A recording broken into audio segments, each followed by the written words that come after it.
پاکستان میں بھی ایسے اچھے قرآن و سنت کے پابند نیک متقی پرہیزگار لوگوں کی ہمیں اشد ضرورت ہے اگر پاکستان کو ترقی کی راہوں پر لے کر کے چلنا ہے۔ وہ حکمران بھی ہو، شرابی بھی ہو، وہ حکمران بھی ہو پاکستان میں ہمارے اوپر، ہمارے سروں پر، اور ایک ظالم بھی ہو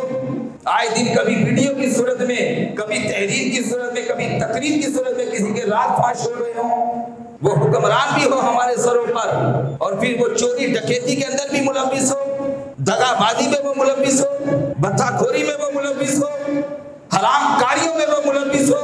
وہ حکمران بھی حکمرانی ہمارے سروں پر کرے، پھر وہ کسی قتل میں بھی ملوث ہو، وہ حکمرانی ہمارے سروں پر کرے، پھر وہ ہمارے وطن کے ساتھ کہیں غداریاں کرتا ہوا بھی نظر آئے،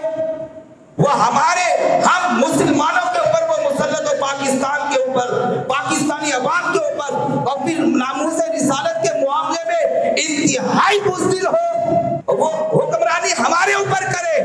اور پھر اسی کی حکمرانی کے سائے میں ہمارے نبی کے صحابہ کی توہین ہو رہی ہو، وہ حکمرانی بھی کرے ہمارے اوپر، ہمارے سروں پر،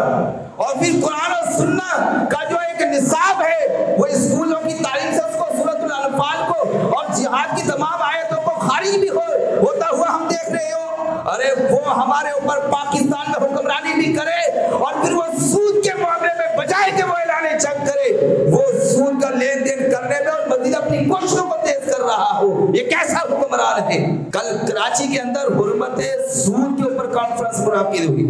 مختلف مکاتب فکر کے لوگ آئے، بڑے بڑے علماء نے شرکت کی، اہل سنت کی طرف سے بھی الحمدللہ ثم الحمدللہ نمائندگی کی گئی۔ اب الہلال ہے، آپ سے جو میں باتیں کرتا ہوں خالی یہ یہاں پر گرجنا بجنا یہ نہیں ہے کہ ہم جو منہ میں آیا اس کو بولتے چلے جائیں، ہم آپ کو ایک حقیقت سے آشنا کرتے ہیں۔ یہ تو بدقسمتی ہمارے لوگوں کی رہی جنہوں نے امیر المجاہدین